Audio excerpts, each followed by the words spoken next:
अस्सलाम वालेकुम नाज़रीन। उम्मीद है कि आप सब खैरियत से होंगे। रमज़ानुल मुबारक जब शुरू होने लगता है और डायबिटिक पेशेंट जिनको कि शुगर का मर्ज़ लाहक है तो वो भी ज़ाहिर है इस महीने की बरकतों से मुस्तफ़ीज़ होना चाहते हैं।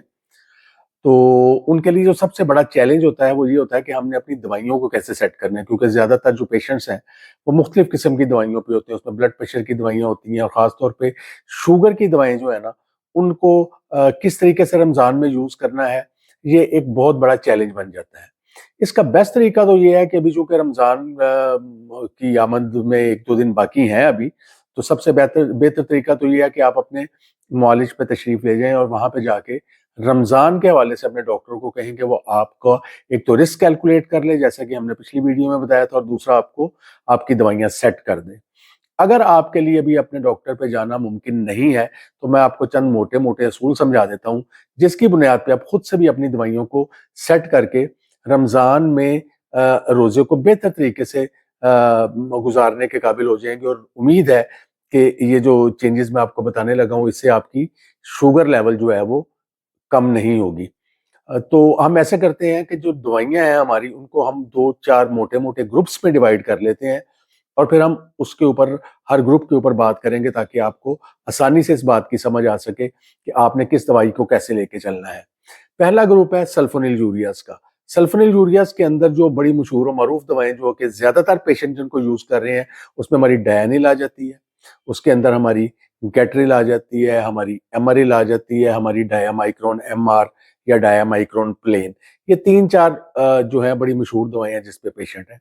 इसका बड़ा आसान सा हल है कि अगर आप इनमें से कोई भी दवा दिन में 1 दफ़ा ले रहे हैं और वो नाश्ते पे ले रहे हैं, तो रमज़ान में उसको आप नाश्ते से उठा के अफ्तारी के बाद पे ले जाएँ, क्योंकि सारा दिन आपने ये दवा नहीं लेनी सहरी की हालत में ख़ास तौर पे, क्योंकि इससे आपकी शुगर कम होने का एहतमाल होता है। तो इस अगर आप दिन में 1 दफ़ा सल्फोनिल यूरिया ग्रुप की कोई दवा ले रहे हैं जिनके मैंने नाम बताए, तो आप इसको अगर आप दिन में 1 दफ़ा ले रहे हैं, तो मॉर्निंग से उठा के इवनिंग पे ले जाएँ। और अगर आप ये दवा दिन में 2 दफ़ा ले रहे हैं, तो फिर आप सहरी की जो डोज़ है उसको 50% रिड्यूस कर दें। मसलन अगर आप गेटरिल की 2 मिलीग्राम की गोली ले रहे हैं सुबह और 2 मिलीग्राम की शाम, तो फिर आपने शाम के या इफ्तारी के बाद वाले तो गोली ऐसे ही लेनी है, जबकि सहरी वाली गोली है उसको 1 मिलीग्राम कर देना है। इसी तरह से बाकी दवाओं के साथ भी आप अपनी जो सहरी वाली डोज़ है सल्फोनिल यूरिया ग्रुप की, जो कि मैंने अभी जिनका नाम लिया दवाओं का, उनको आपने सहरी पे 50% रिड्यूस कर देना है अगर आप दिन में 2 दफ़ा ले रहे हैं। उसके बाद हमारी एक बड़ी मशहूर और मारूफ दवा है ग्लूकोफेज। ये मार्केट में ग्लूकोफेज के नाम से और न्यूडीपार के नाम से अवेलेबल है। इस दवाई से शुगर लेवल कम नहीं होता, इसलिए इसकी डोज को चेंज करने की कोई ज़रूरत नहीं है। जैसे आप पहले ले रहे हैं इसको वैसे ही लेंगे।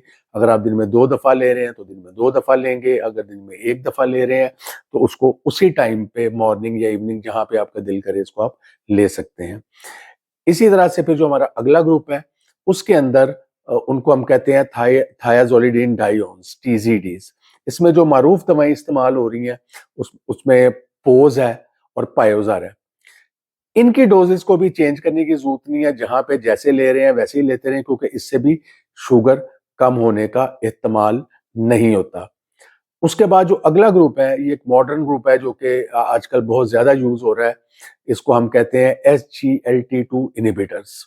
इसके अंदर जो मारूफ दवाएं हैं उसमें डापाग्लाइफ्लोजिन, एम्पाग्लाइफ्लोजिन, जैसे कि आप समझ लें कि ये मार्केट में डापा के नाम से अवेलेबल है, एम्पा के नाम से, एम्पाग्लाइम फ्लोजिन के नाम से अवेलेबल है। इसके मुख्तलिफ ब्रांड्स हैं, जैसे जारडी हो गया, जैसे आपका ये हो गई आपकी एड्रांस हो गई, इसी तरह से आपकी जारडी हो गई। ये मुख्तलिफ किस्म के जो ब्रांड्स हैं ना इसके मार्केट में अवेलेबल हैं।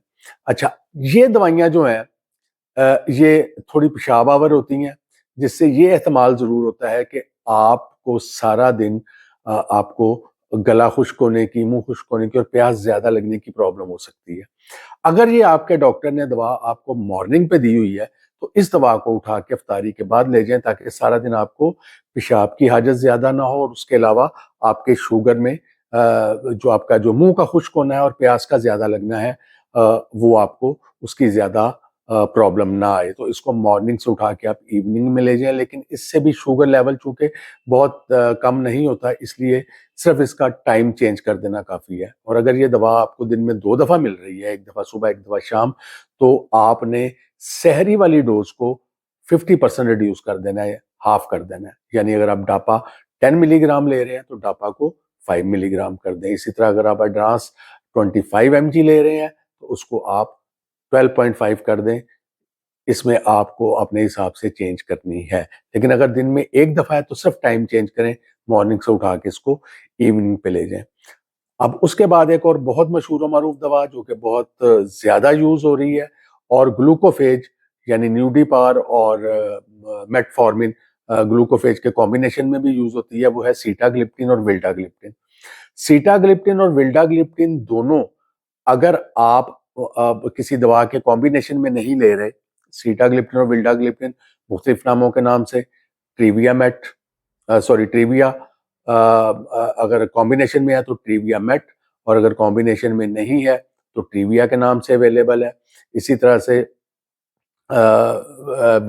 جو ویلڈاگلپٹن ہے وہ ویلڈوس کے نام سے, اور اس کے علاوہ یہ ویلڈا کے نام سے, اور مختلف قسم کے ناموں کے ساتھ یہ مارکیٹ میں اویلیبل ہے. اگر تو آپ اس میں میٹ فارمن کو کمبائن نہیں کیا ہوا تو پھر آپ اس کو ایز سچ رکھیں گے, اور ایون اگر میٹ فارمن کمبائنڈ ہے جیسے سیٹاگلپٹن ہے, ویلڈاگلپٹن ہے, اور اگر یہ کمبینیشن میں بھی آ رہی ہے تو تب بھی ان کی ڈوزز جیسے چل رہی ہیں ویسے ہی چلنے دیں, ان کو کم کرنے کی ضرورت ہرگز نہیں ہے. اب جو سب سے بڑا چیلنج آتا ہے وہ ہے انسولین یوزرز کے لیے. ہمارے چونکہ زیادہ تر جو پیشنٹس ہیں وہ مکس انسولین پہ ہوتے ہیں, آئیدر وہ ہیمولین 70-30 لے رہے ہیں, نوومکس 30 لے رہے ہیں, ہومولوگ مکس 25 لے رہے ہیں, یا اسی طرح سے وہ لے رہے ہیں آپ کی مکس اسٹارٹ 30 لے رہے ہیں. تو اس طرح کی جو مکس انسولین ہے, اس کا اصول یہ یاد رکھ لیں, اگر آپ دن میں 2 دفعہ لگا رہے ہیں تو جو صبح والی ڈوز ہے وہ افطاری پہ لے جائیں, اور جو شام والی ڈوز ہے اس کو 50% ریڈیوس کریں اور اس کو سحری پہ لے جائیں. دوبارہ سے آپ کو میں بتا رہا ہوں کہ اگر آپ مکس انسولین یوز کر رہے ہیں, ہیمولین 70-30 کی شکل میں, نوومکس 30 کی شکل میں, مکس اسٹارٹ 30 کی شکل میں, یا ہیمولوگ مکس 25 کی شکل میں, تو آپ نے مارننگ ڈوز کو ایوننگ پہ لے جانا ہے, اور ایوننگ ڈوز کو 50% ریڈیوس کر کے یعنی آدھا کر کے اس کو سحری پہ لے آنا ہے. اگر آپ دن میں ایک ٹیکہ لگاتے ہیں لینٹس سولو سٹار کا, یا لیویمیر کا, یا NPH انسولین جو کہ دودھیا انسولین ہوتی ہے, اگر آپ یہ لگا رہے ہیں تو آپ اگر دن میں ایک دفعہ لگا رہے ہیں تو اس کو بدستور شام کے وقت میں رکھیں, اور اگر آپ دن میں 2 دفعہ لگا رہے ہیں تو تب بھی آپ نے جو صبح والی ڈوز ہے جو آپ سحری پہ لگائیں گے اس کو 50% ریڈیوس کر دیں, اور شام والی ڈوز کو ایز سچ جس طرح سے چل رہی ہے ویسے ہی چلنے دیجیے. تو یہ ایک موٹے موٹے جو ہیں ہمارے مختلف قسم کی جو چینجز ہیں جو ہم رمضان کے دوران کریں گے. اس کے علاوہ آج کل ایک ماڈرن دوائی ہے جن کو ہم کہتے ہیں جیسے آپ کی اوزیمپک ہے, اور جیسے آپ کی سیماگلوٹائڈ ہے, جیسے آپ کی سیکسینڈا ہے.